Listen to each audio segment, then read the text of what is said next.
Big Brother, mainstream media, government cover-ups. You want answers? Well, so does he. He's Alex Jones on the GCN Radio Network. And now, live from Austin, Texas, Alex Jones.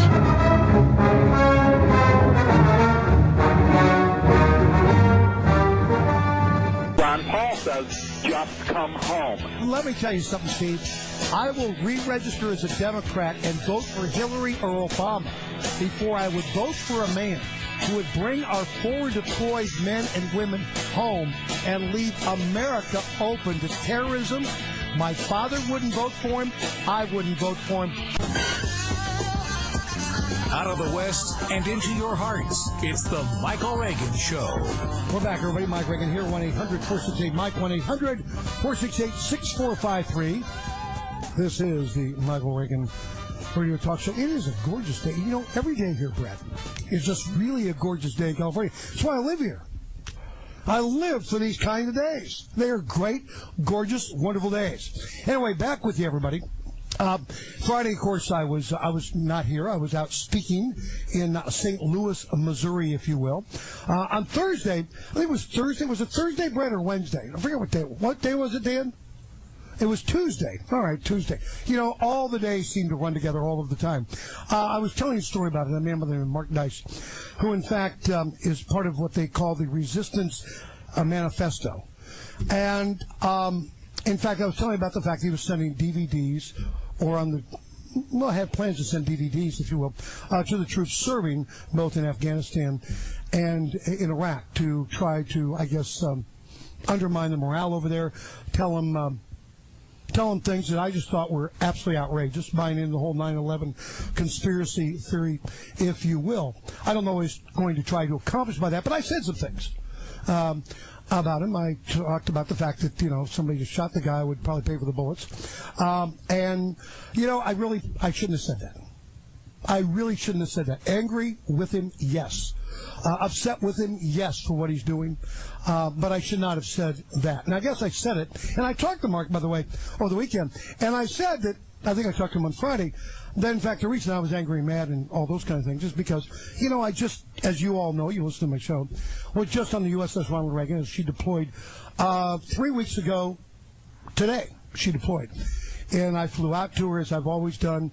I go down and visit her a lot and probably have met basically every sailor aboard the USS Ronald Reagan and wished him Godspeed and all those things. And, you know, I spent a lot of time visiting with sailors, a lot of time visiting with the military, if you will, around the country. And so it really was like a dagger to my heart that somebody would, you know, really do that. Fight the battle here, but send the DVDs over there I thought was just really outrageous. But what I said was equally as outrageous. Should not have said it, and I apologize for saying it. And I called Mark and said, listen, I'll tell you what. Why don't you come on the show and, you know, have some time on my show, tell everybody what you're, in fact, doing and why, and, in fact, what you plan to accomplish with these DVDs by sending them to the troops in the Middle East. So on the hotline I have Mark Dice. Mark, welcome to the show.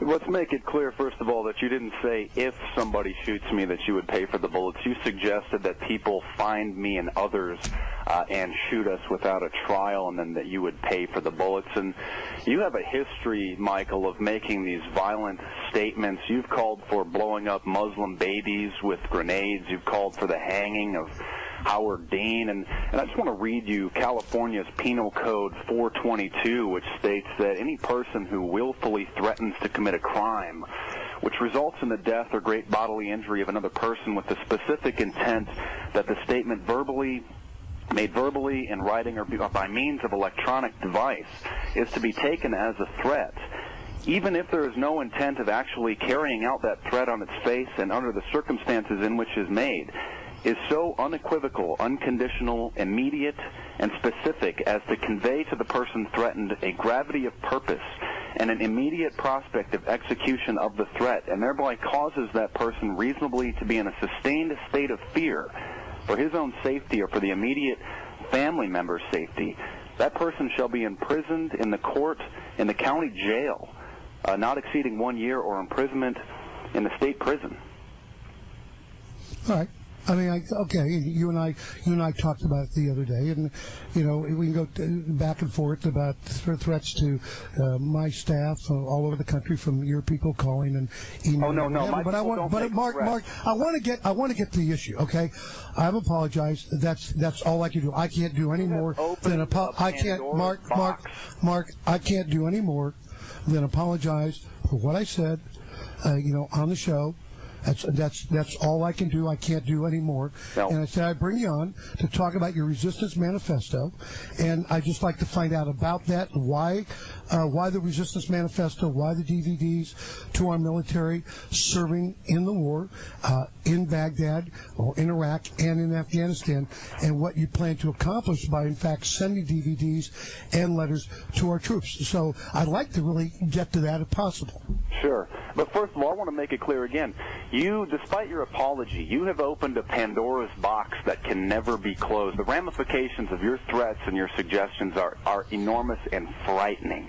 You understand that in an age when somebody can make a few clicks with a keyboard, that somebody's home address can be found, your comments open the door for stalking, vandalism, and worse. Mark, can we get these? Your people have been calling me on my cell phone over the weekend, so they have my cell number, all that information out there, my addresses. You have people coming by where I work. So, can we, stop with the tit for tat for a moment and get to the issue of why you're doing the DVDs and what you plan to accomplish by them? That would be terrific, because that would accomplish something. Let the audience also know why you're doing it and what you're trying to accomplish by sending DVDs. What are in the DVDs? What are in the letters you're sending the troops in Iraq?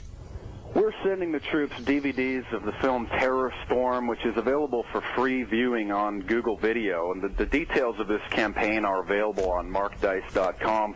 We're sending declassified documents of Operation Northwoods, which is a declassified document which was approved by the Joint Chiefs of Staff. It's an operational plan where our government planned terrorist attacks against our own country by paying terrorists and then blaming another country for it, so that they can then justify political action against that country. And so, when did this, Mark? When did this happen? Who was the president, and what have you? Are you familiar with Operation Northwoods? I have no idea what you're talking about. You don't? Well, you can just check it out. It's declassified. It's in the National Archives. Who was the president, and when did this happen? This was a few administrations. This was during the Kennedy administration, and that doesn't mean that this president. Well, that makes a big difference. No, it doesn't make a big difference. The precedent for committing terrorist acts and blaming it on other countries has not only been set, but has been put in black and white and approved by former administrations at the Joint Chiefs of Staff. So this idea has been out there. That was 50 years ago in the Kennedy administration, and you're bringing it forward now. What do you plan when the troops see this, Mark? When the troops see this, what is your plan for the troops to do? Throw down their weapons, leave Baghdad, leave Afghanistan? When they see this, what are you trying to accomplish by sending these DVDs and letters from something that happened 50 years ago in the Kennedy administration? What are you planning for the troops to do? What do you want them to do? Oh, we're not just sending them administration papers from decades ago. We're sending them evidence that's current, evidence that 9/11 was allowed to happen on one level and aided by elements within this government. Mark, what do you want? What do you want to accomplish? Cutting me off.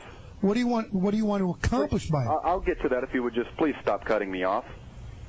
This government has a history of staging terrorist attacks and of smearing and of putting disinformation out to start wars. Are you familiar that the Gulf of Tonkin incident was staged? Yes, that was another Democrat, by the way. Thank you very much. You're into two Democrats during a Republican administration, and you're trying to use two Democratic administrations to try and cause what in Afghanistan and in Iraq? Oh, no, let's talk about NORAD standing down, the explosives in the building, evidence of thermate being used, cutting charges. Where? The buildings falling at near free fall speed. Oh, you're talking about 9/11. We're talking about the current attacks on 9/11. Listen, you want to know what we want to accomplish? We want the troops to know the truth. We want to know the extent of the lies and then got do them what, Mark? into that position. And then do what, Mark? Well, let me finish here. We want them to start demanding answers. We want them to start demanding justice. We want them to start demanding that they be returned home. We want to hold Bush and the criminals accountable. We want to make sure that this sort of a thing never happens again.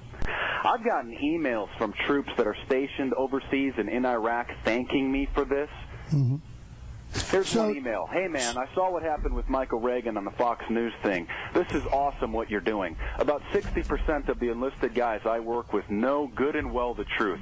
Everybody around me pretty much hears what's really going on, and it brings a lot of discussion and debate. And that's what we want to do. We want to make a safe climate for the troops to discuss these issues, for them to understand the circumstances and the lies and the crimes that have gotten them into that position. And then do what? Stand down, disobey orders, come on home.